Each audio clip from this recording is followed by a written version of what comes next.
Sois béni au nom du Seigneur Jésus-Christ.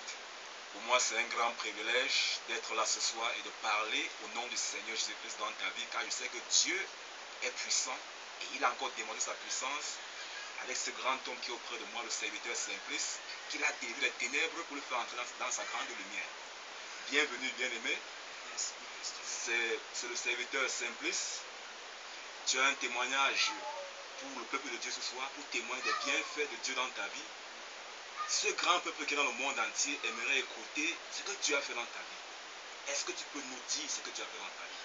Nous t'écoutons. Oui, je vais devoir dire ce que Dieu a fait pour moi dans ma vie, et comme ça c'est pour la gloire du Seigneur Jésus-Christ. Et déjà je vais commencer par le commencement, parce qu'il faut être bref. Et dans tout ce que je peux faire, je vais témoigner en deux phases, c'est-à-dire en l'ancienne créature, c'est-à-dire l'ancien homme, et le nouveau homme, bien sûr, par la grâce de Dieu. J'étais comme ça, je m'appelle, je crois d'abord, je m'appelle Tanguy Sibari Simplice, et l'ancien nom alias Njanga. Ce qui fait que au quartier Madagascar, à Yaoundé, bien sûr au Cameroun. Et comme ça, j'étais un brigand, quelqu'un qui a beaucoup fait du mal à plusieurs personnes, quelqu'un dans lequel plusieurs fois des hommes prêchant l'évangile m'ont annoncé la bonne nouvelle en me disant même que Jésus-Christ m'aimait, et je disais je n'ai pas besoin de votre Jésus. Et c'est comme ça que j'étais toujours dans le banditisme, au point que j'avais déjà une grande renommée à Yaoundé, surtout à Madagascar, au point qu'on ne pouvait pas t'agresser. Si tu prononces mon nom, les agresseurs devaient t'accompagner chez toi. Et voilà donc comme ça un bon jour, une jeune fille, elle était ma voisine, et bon, j'ai oublié son nom, il y a ça depuis longtemps, et qu'elle est venue me dire un jour, Jésus-Christ t'aime. Et je lui ai dit, mais pourquoi est-ce que tu me dis que Jésus-Christ m'aime? Mais tu peux dire ça à d'autres personnes au quartier, pourquoi moi? Non, on va dire ça à d'autres personnes. Après, comme cette jeune fille était vraiment belle de figure, et je voulais vraiment lui draguer, je vais utiliser le thème comme ça. Parce que mon frère, ma soeur, c'est comme ça, donc on s'est fixé un rendez-vous avec cette jeune soeur. C'était un mercredi, on nous avait dit que dimanche nous devions aller au culte. Voilà donc dimanche, le week-end de samedi, j'ai passé une nuit dans les bars et voici maintenant j'étais à mon retour. Ce dimanche nous sommes rencontrés en chemin, et lorsque nous sommes rencontrés en chemin, et c'est comme ça, lorsque nous sommes rencontrés en chemin, voilà, maintenant elle m'a posé la question, Simplice. Je dis oui. Elle dit, qu'est-ce qu'on s'est dit? Je dis, on s'est dit qu'aujourd'hui nous devons aller au culte. Mais elle me dit, regarde ton état.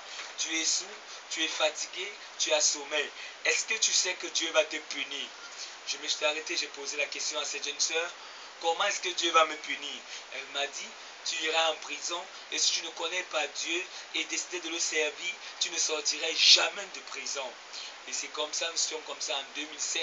Et j'avais commis un forfait en 2004, dans lequel, toujours à Yaoundé, plus pratiquement vers le marché Mokolo, il y avait la voiture de la DSP qui était venue faire des achats de fruits. Ils venaient comme ça jeter les fruits. À l'intérieur, ils avaient une mallette. Ils étaient en train de contrôler la voiture et j'ai parvenu à leur voler. Et c'est comme ça, dans cette mallette, il y avait les effets du président de la République.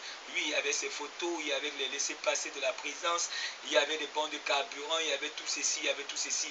Et c'est comme ça que j'étais recherché depuis 2004. Et c'est comme ça qu'ils viennent m'arrêter comme ça en 2005. Et ils n'avaient même pas munition de m'arrêter. Et parce qu'ils voulaient me tuer. Lorsque je rentre comme ça de mes balades, je rencontre ma grand-mère. Ma grand-mère me dit, elle a vu des personnes à la maison chez le voisin. Et ça, elle sait que c'est moi qui le cherche. Et j'ai dit, non, moi je n'ai rien fait. Elle me dit, non, va-t'en d'abord, même si tu n'as rien fait, va-t'en. J'entre dans la maison, je prends la bassine pour aller puiser de l'eau pour qu'il me lave des chemises. Et lorsque je sors maintenant de la maison avec la bassine, voilà comme ça un costaud de la GSP met sur moi et je me mets à bagarrer avec lui. Un, deux sort derrière comme ça, il me tire à bout portant comme ça, po! Et quand je regarde, je vois comment la balle tombe. Et c'est comme ça, ils ont pu me maîtriser. Ils m'ont donc conduit au CED. Lorsqu'ils me conduisent au CED, maintenant, un jour, avec les enquêtes, il y avait tous les généraux. Parce qu'on arrête comment? On arrête le dossier, pourquoi? À cause des bons de carburant. Ces bons de carburant, on ne pouvait que le consommer à la présidence. On ne pouvait pas le consommer hors de la présidence. Et alors, maintenant, avec un gendarme à qui on avait remis ces bons de carburant, lorsqu'il est allé maintenant pour vouloir consommer ces bons de carburant, il allait tomber sur la personne à qui on avait volé. Et la personne a reconnu les numéros numéro de série de ces bandes. Il a posé la question qui t'a remis ceci. Il a dit ceci, que c'était un général commissionnaire à la présidence. Et c'est comme ça que le monsieur dit, bon, vas-y demain, il a retenu ses pièces professionnelles. Il a dit, vas-y donc demain et reviens. Reviens le lendemain, je vais te servir, parce qu'il voulait faire des enquêtes auprès du général commissionnaire à la présidence. Je ne me souviens plus tellement de son nom, c'était le feu Benaye, quelque chose comme ça. Bon, voilà maintenant alors ce monsieur, ce gendarme, il a pris donc fuite. Et depuis plus de 9 mois, il était en désertion de service. Et c'est pourquoi on le recherchait, on avait lancé un avis de recherche contre lui. Alors maintenant, il a fait 9 mois, il n'avait pas de pièce professionnelle. Il voulait se faire déjà une autre pièce professionnelle.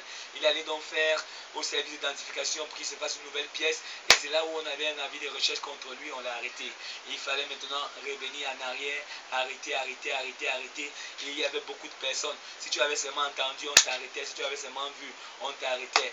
Et c'est comme ça qu'ils sont parvenus à m'arrêter. Et c'est comme ça dans lequel on m'amène au CED. Alors c'est comme ça que le colonel du CED un jour vient me faire sortir de la cellule. Je vais m'asseoir même le sol. Il me dit non, ne t'assieds pas même le sol.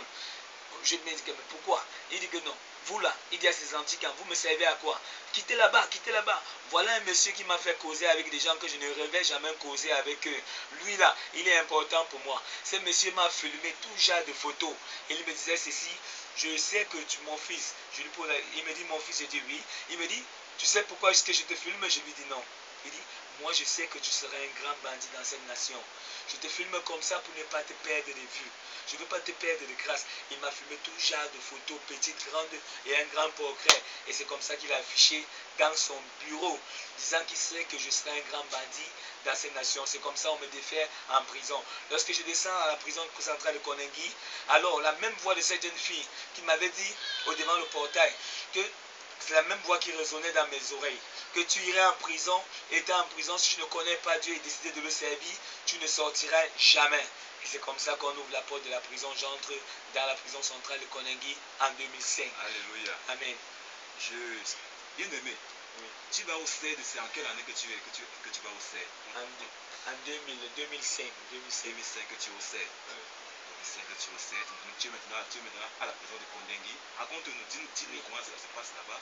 C'est comme ça du CED, je suis transféré maintenant du parquet, après le parquet, et comme ça à la prison centrale de Koningui. Et c'est de là où je dis la voix de la jeune personne qui m'avait dit Jésus même, et que si je ne donnais pas ma vie au Seigneur Jésus et ne cherchais pas à connaître le Seigneur Jésus, je ne sortirais jamais de la prison. Et c'est comme ça que je suis entré en prison. Après 15 jours de prison, mais plus qu'elle m'avait dit, quand tu seras en prison, je vais prier pour toi, tu seras au courant. J'étais en train de dormir dans mon sommeil, et comme ça, dans un songe, parce que généralement on dit souvent un rêve. Et c'est comme ça que je vois la jeune fille en train de prier pour moi. Et je me suis levé dans le matin, j'ai commencé à crier, où est ce Dieu, où est ce Dieu, où est ce Dieu? Quelqu'un m'a dit, tout ce que quelqu'un m'a dit, je suis en train de vivre ces choses-là. J'ai commencé à chercher ce Dieu. J'ai salué Marie, fatiguée, je n'avais pas de paix dans mon âme.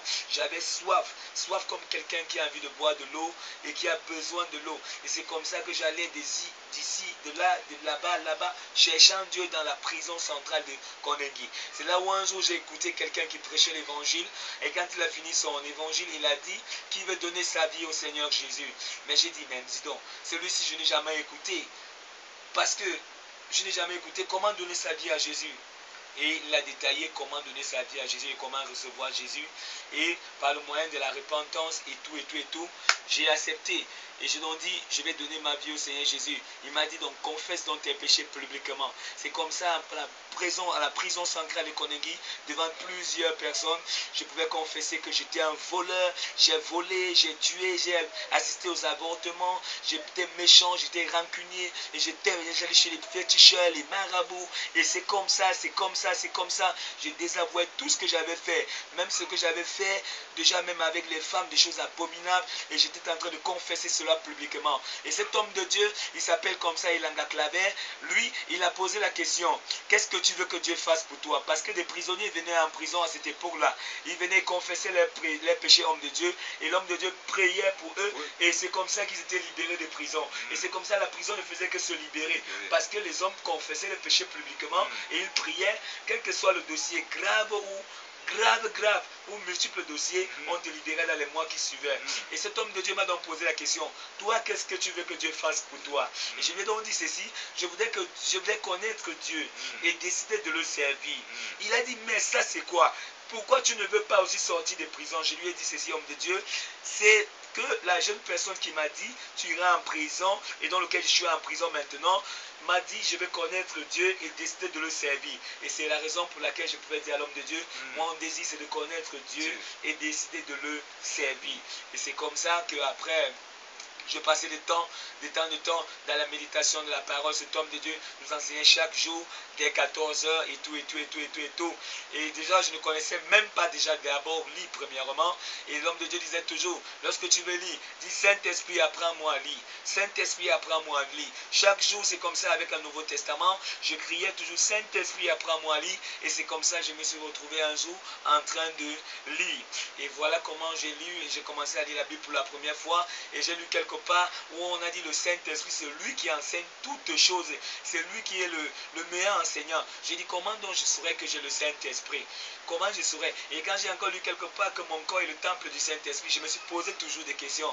Comment saurais-je que le Saint-Esprit habite dans ce corps? Comment? J'ai donc pris un programme de 3 jours de jeûne et j'ai prié, sans dormir. Voilà que le deuxième jour, dans mon local, parce que là-bas on appelle les locaux, dans mon local où j'étais résidé, au quartier 9, local 99, et c'est comme ça que je priais au deuxième jour, demandant le Saint-Esprit, et ceux qui avaient des écorces dans la chambre d'habitation, c'est comme ça prenait feu, et je voyais comment je pouvais attraper des fils barbelés comme ça, et ça se casse en deux, et voilà comment je descends dans le programme le troisième jour, et c'est comme ça que les prisonniers de la même salle, de la même cellule que moi, ils m'ont donc saisi, ils ont dit non, voilà plus de nombreux de jours tu n'as pas dormi, et comme ça ils m'ont fait boire cet somnifère qui m'a amené encore à dormir plus de 9 jours, et je connaissais seulement me lever, aller boire de l'eau, donc non seulement j'ai fait 3 jours sans manger, sans boire de l'eau, et 9 jours buvant rien que de l'eau. Et c'est comme ça, quand je suis descendu de ce moment-là,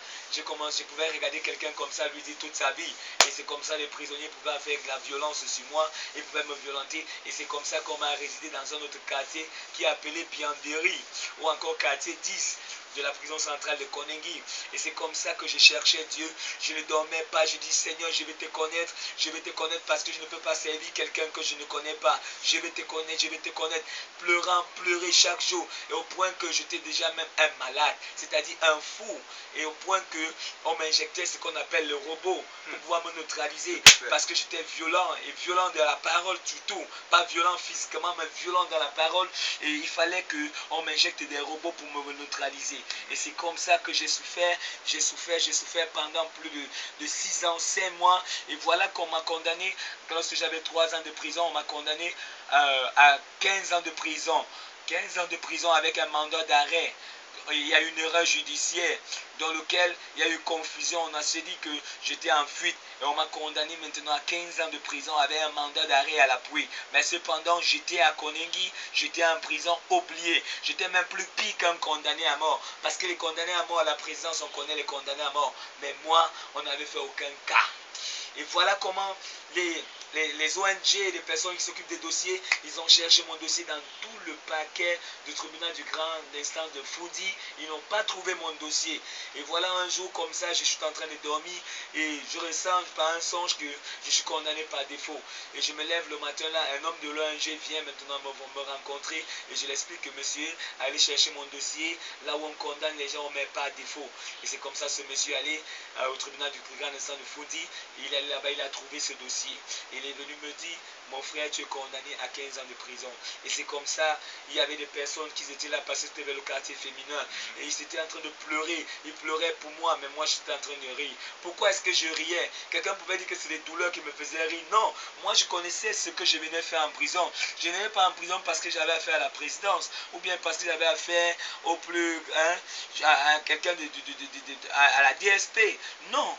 Mais parce que je connaissais qu'on ne peut pas envoyer quelqu'un en prison sans motif. Il fallait un motif avec quelqu'un qu'on ne peut pas négocier. C'était le plan de Dieu pour ma vie. Et c'est pourquoi je pouvais rire. Alors c'est comme ça les hommes de Dieu, comme vous bien sûr, qui venaient comme ça chaque mercredi, ils sont de la source de bénédiction. Et ils venaient comme ça me prêcher l'évangile. Un de pasteur, il est allé chercher partout chez les magistrats, les procureurs, les avocats. On lui a dit, si je suis condamné par défaut et en prison, je ne peux que supporter les 15 ans de prison. Ce jour, je lui ai dit, homme de Dieu, non, je ne peux pas faire 15 ans de prison. Je ferai moins de 10 ans de prison. Et l'homme de Dieu m'a tout simplement regardé. Après quelques temps, il y a beaucoup des événements qui se sont produits. Et je vais pour être clair dans tous les détails. À un moment, j'ai abandonné la prière, la méditation et l'exhortation parce que j'étais un des leaders dans ces prisons. Je rassemblais des personnes et toujours comme ça, on se moquait de moi. On m'appelait fou, le fou, le fou.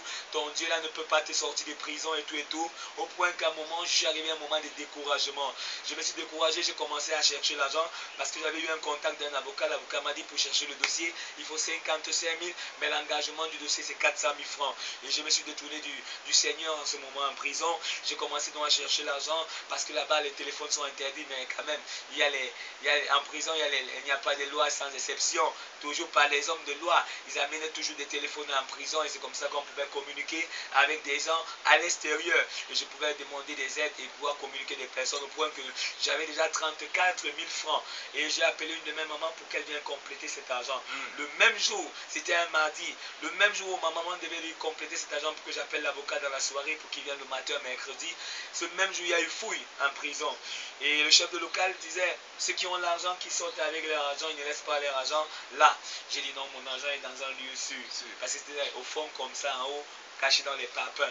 Et c'est comme ça que je descends du local et j'avais mon téléphone là-bas. Je suis à la grande cour de la prison centrale de Konengi. Je vois dans mon quartier, ils sont en train de sortir avec mon téléphone entre les mains. Je cours maintenant pour aller chercher l'argent et il n'y a plus d'argent. Et c'est comme ça, je vais vers le gardien de prison, je me mets à le supplier. Et le gardien de prison qui avait fouillé mon lit, lui effectivement, il n'était plus là. Il est sorti, il allait dehors, c'était les stagiaires, on les apprenait le travail. Plan de Dieu, oui. Et c'est comme ça, je m'avais me plaindre chez le Sénacier me menace, il me dit d'abord, tu sais que les téléphones sont interdits et tout et tout et tout. J'ai dit que non, monsieur le Sénacier, c'est l'argent. Je viens comme ça pour donner pour mon dossier, parce que je suis condamné à 15 ans de prison. Cet argent devait servir pour la recherche de mon dossier. Et c'est comme ça, donc, le jeune gardien de prison, quand il est revenu, parce qu'il est allé à l'extérieur, il a dit il a régné. Je l'ai même supplié que j'ai 15 ans de prison. Cet argent, je vais le remettre à l'avocat demain. Il m'a dit, c'est pas moi qui ai pris. Alors lorsque ma maman est venue maintenant, elle m'a vu la façon que je mangeais, étant triste, étant vraiment abattu. Elle m'a dit, Simplice, qu'est-ce qu'il y a? Je dis que maman, l'argent que tu venais compléter, les gardiens de prison, ils ont emporté, y compris mon téléphone. Maman, regarde. Et maman m'a dit ceci, ne te soucie pas. Souviens-toi que tu es en prison pour connaître Dieu. Amen, amen. Tu es en prison pour connaître Dieu. Ça, c'était ma maman qui me disait. Tu n'es pas en prison parce que tu as un problème avec quelqu'un, mais tu as des problèmes avec Dieu. Donc Dieu t'a casé en prison pour que tu puisses le connaître et décider de le servir.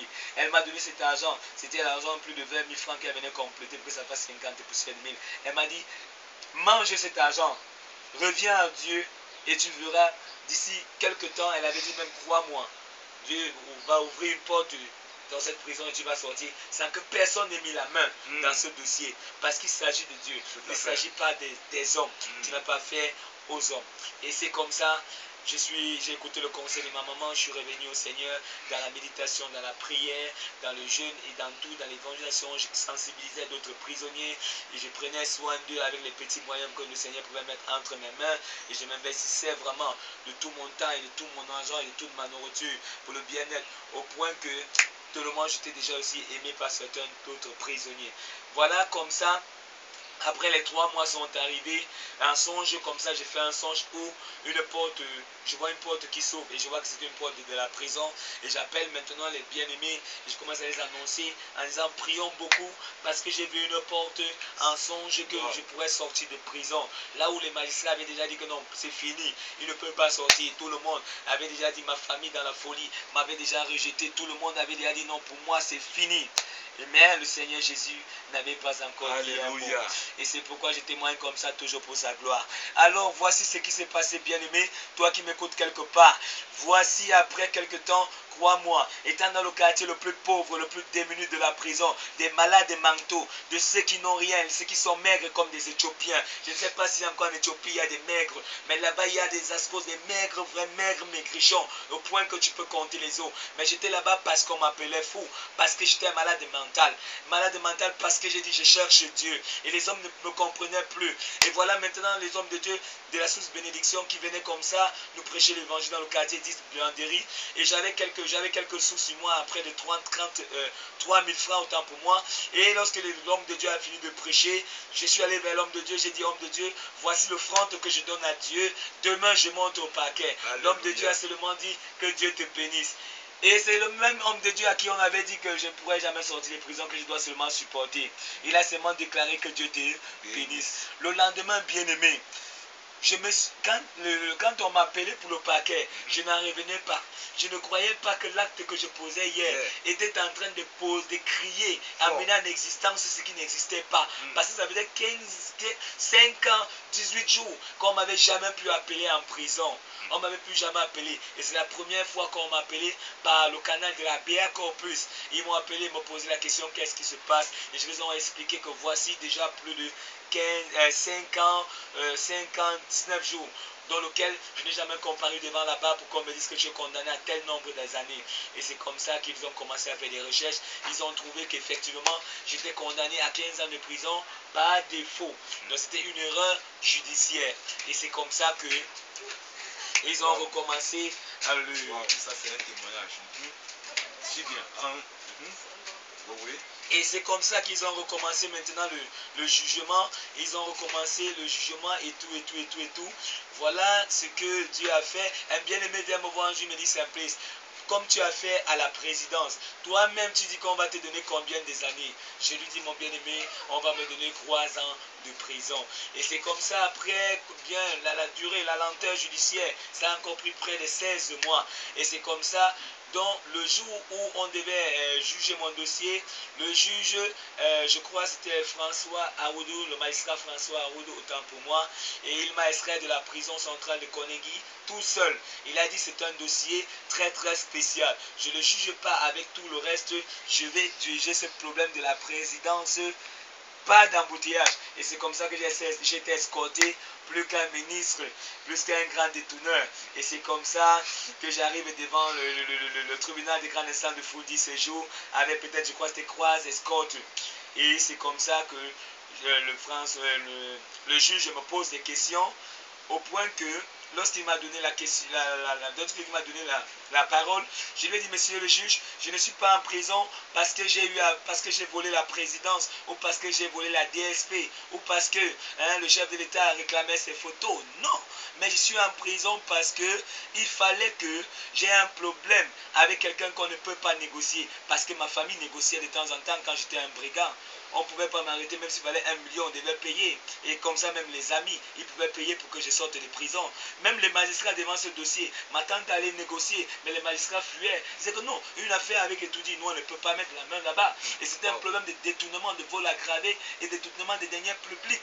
Et voilà donc comme ça que le monsieur François Aoudou, le magistrat, et j'ai commencé à lui dire que je suis en prison, c'était pour connaître Dieu et pour décider de le servir. Donc si vous voyez ce dossier, et si vous entrez dans les profondeurs de ce dossier, vous allez vous rendre compte que monsieur le président du tribunal, que ce dossier était déjà condamné depuis 2017, je crois autant bien pour moi, 2007, avec un mandat d'arrêt à l'appui.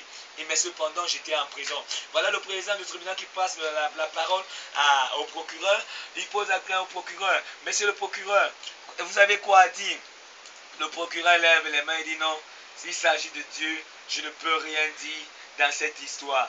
Vous avez bien écouté ces témoignages. Et c'est comme ça, monsieur le président Aoudou François m'a donné 3 ans de prison. Il ne m'a donné aucune amende, ce qui ne se fait pas. Lorsqu'on te donne 3 ans de prison, on te condamne, c'est toujours accompagné des amendes.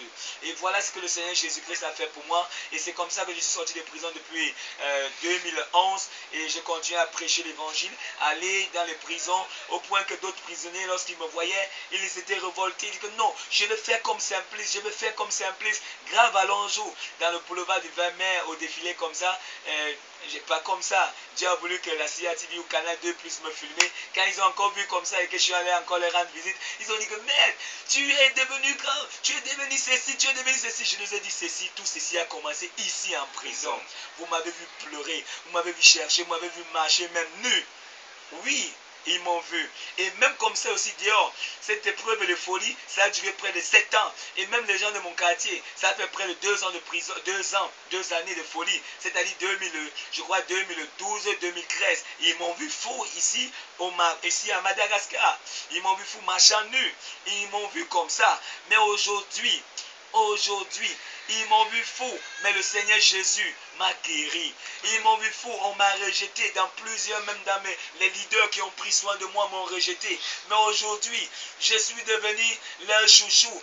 Tout le monde de quartier veut que je prie pour lui. Pasteur, parle de moi, parle-moi de Jésus, parle-moi de Jésus. Mais ils ont oublié qu'il y a de cela 2013, j'étais fou. Nu. Et ils ont vu, ils sont témoins. Et si vous voulez même discuter, je peux appeler d'autres personnes toujours du quartier, ils peuvent témoigner que depuis 2012 et 2013, ils m'ont vu nu, fou.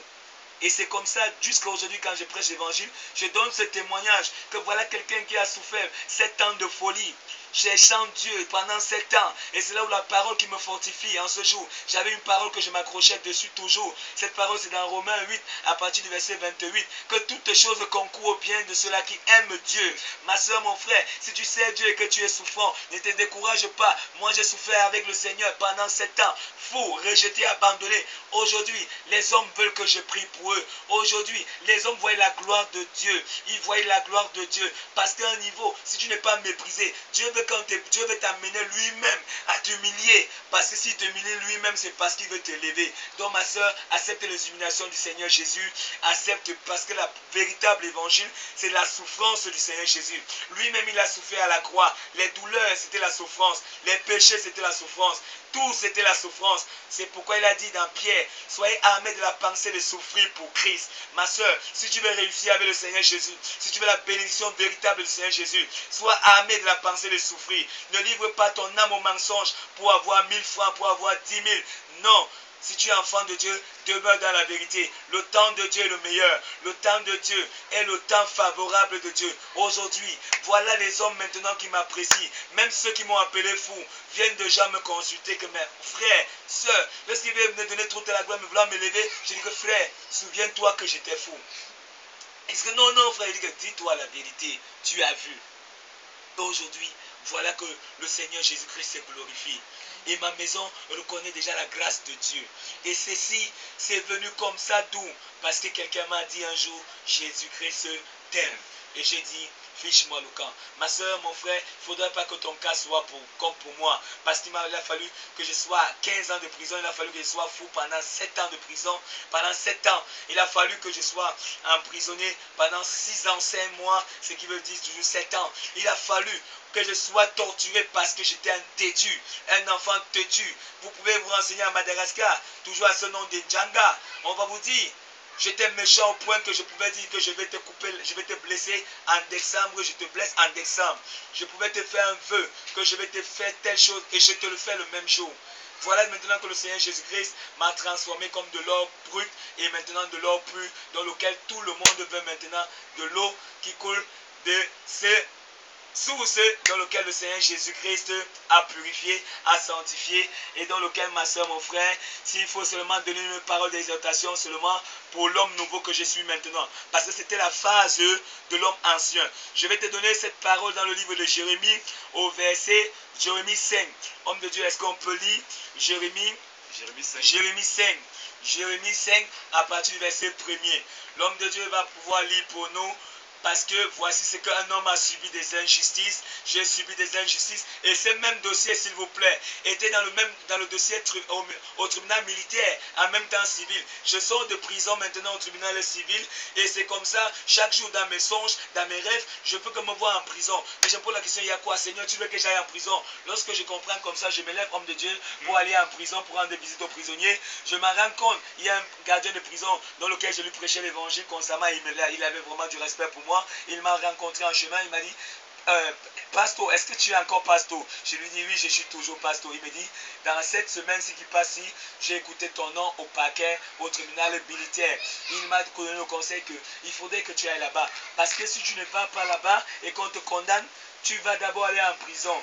Donc, il vaudrait mieux aller vite répondre de là-bas avant qu'il se fasse tard. Parce que si on te condamne par défaut et on lance un mandat d'arrêt, si je te vois moi-même comme ton ami que je lui respecte, je vais t'arrêter.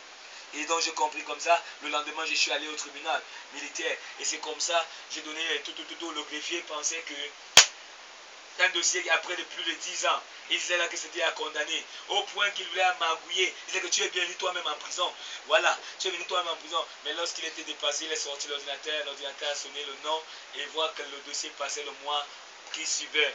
Il était vraiment désolé. Je lui ai dit, je n'ai pas peur. Je suis un homme de Dieu, un homme de justice. Si Dieu m'a sorti de prison, ce n'est pas un Dieu d'injustice. Il ne peut pas me condamner pour une même cause 2 fois. Non, ce n'est pas un menteur. Et c'est comme ça que j'ai paru devant le tribunal. Et quand je suis arrivé ce mois-là, je parlais au commissaire, pas au commissaire du gouvernement, mais au président le colonel, le président du tribunal. Il m'a dit, mais comment? Lorsqu'il appelle mon nom, il me s'en rend compte que je sors du côté des visiteurs. Il dit que, mais tu fais quoi de l'autre côté? Tu devais sortir de l'autre côté. Mais comment tu te retrouves en prison? Comment tu te trouves en liberté? Je dis que mon Dieu m'a libéré de la prison. Il dit que ton Dieu t'a libéré de la prison comment? Dans le dossier, je vois ici, tu es en prison. J'ai dit, monsieur le président du tribunal, ce dossier est passé dans 2 tribunaux, c'est-à-dire au tribunal civil et au tribunal militaire. C'est pourquoi je suis au devant de vous en ce jour. Il dit comme ça, il dit que le Dieu qui t'a libéré de la prison, là, ce même Dieu va te renvoyer en prison. Je lui dis que non, c'est faux, monsieur le président. Ce Dieu est un Dieu de justice. Et celui qui m'a libéré de prison va toujours être fidèle. Il ne se corrompt point dans sa justice. Si je veux qu'on lise ce contexte, c'est parce que aujourd'hui, j'ai horreur de l'injustice. C'est pourquoi je me lève pour révolutionner la jeunesse. Pas révolutionner la jeunesse camerounaise ou bien de la nation ou bien du monde entier. Pas avec les armes, pas avec les guerres. Non, pas avec les casses. Non, la révolution c'est avec le Seigneur Jésus. Pour que la justice de Dieu soit dans cette nation et dans des nations. Pour que la veuve ait équitablement ses droits. Que l'orphelin ait ses droits. Que le prisonnier ait ses droits. Que le pauvre ne soit plus pauvre mais qu'il ait ses droits. C'est pourquoi aujourd'hui je peux être un homme de la révolution. C'est comme ça que je me surnomme. Et d'autres personnes disent que je suis la race de Jean-Baptiste. Et ça, je crois que c'est pour la gloire du Seigneur Jésus. Alléluia. Je vais simplement qu'on lise la parole pour soutenir ceci. Alléluia. Alléluia. Je bénis le Seigneur pour ce grand témoignage. Tu écoutes ce grand homme de Dieu aujourd'hui qui a été libéré de la prison, qui est un ancien voleur, un ancien assassin, un homme qui a volé la mallette du président Paul Biya dans la malle de la DSP ici à Yaoundé au Cameroun. Son histoire est tellement touchante. Nous comprenons qu'il avait affaire au plus haut niveau. Mais il fallait que c'est le Seigneur Jésus-Christ, le roi des rois, qui vienne intervenir, parler pour lui, afin qu'il soit aujourd'hui là dehors, parlant de Dieu librement. Il avait reçu 15 ans de prison, condamné. Mais il n'a que fait 6 ans et 5 mois. Waouh, quel Dieu! Il a posé un acte de foi. Il a pris ses 3000 francs, il a remis ça à un serviteur de Dieu en lui disant, demain je monte. Et il lui a dit, sois béni. Waouh! Et le lendemain, on l'a appelé au parquet. Quelle surprise! Quel Dieu miraculeux! Quand Dieu parle pour toi, qui peut parler contre toi? Si Dieu a dit oui, qui peut dire non? Dieu t'a choisi. Que tu sois malade, prisonnier comme il a été, Dieu t'a choisi. Rien ne pourra effacer ce que Dieu a dit de toi. Aucune prison ne pourra effacer la parole que Dieu a dite te concernant. Ce témoignage est tellement touchant. Tu peux être dans une prison, croyant que tout est fini. Sache qu'il y a de l'espoir. Dieu est fidèle.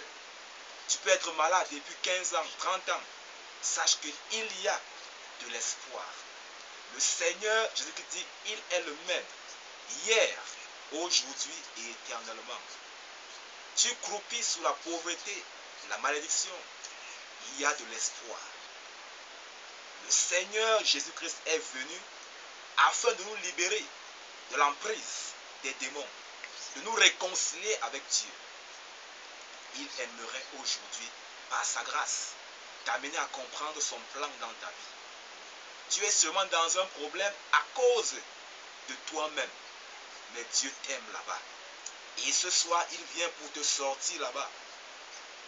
Comme il a sorti cet homme de la prison, ce même Dieu est là ce soir pour te sortir dans ce problème où tu croupis encore. Lève-toi maintenant avec moi et comprends qu'il y a de l'espoir. Derrière cette difficulté se cache ta gloire. Derrière ces cris de douleur, Dieu a placé ta gloire derrière. Dieu t'aime. Dieu t'aime, sache-le. Dieu t'aime, sache-le. Ce qu'il a fait pour lui, il le fera pour toi. Et ce qu'il a fait pour lui, il avait 15 ans de prison, mais il est sorti à 6 ans 5 mois. Ce même Dieu-là le fait pour toi maintenant. Quelle que soit la pauvreté, la maladie dans laquelle tu te trouves, mon Dieu te visite maintenant au nom du Seigneur Jésus-Christ. Ce témoignage est tellement édifiant pour t'amener à comprendre l'amour de Dieu pour toi, les plans qu'il a avec toi. Tu as sûrement voulu être comme Jonas. Tu as sûrement été comme Jonas, fuyant l'appel de Dieu, fuyant la commission de Dieu. Et Dieu a permis que tu puisses être confronté à un problème, afin que de là-bas, il vienne te sortir du trou. Accepte maintenant la main de Dieu. Il t'a corrigé parce qu'il t'aime. Car Dieu châtie ce qu'il aime. Il a permis que tu puisses être malade parce qu'il t'aime. Afin que tu puisses savoir que lui, Dieu, il est puissant pour te délivrer de là-bas. Il a voulu que tu puisses être en prison afin que tu puisses le reconnaître dans ta voix et dire, oui, Seigneur, j'ai besoin de toi maintenant. C'est le temps maintenant d'accepter la réconciliation avec le Seigneur Jésus-Christ. C'est le temps, bien-aimé, d'accepter l'appel de Dieu. Si tu as décidé aujourd'hui, par ce témoignage émouvant, édifiant, de revenir à ton Dieu et d'accepter son appel afin que lui se glorifie dans ta vie, tu vas prier avec moi. Seigneur Jésus-Christ, je reconnais que je suis un pécheur. J'ai péché dans mes pensées, dans mes paroles, dans mes actes.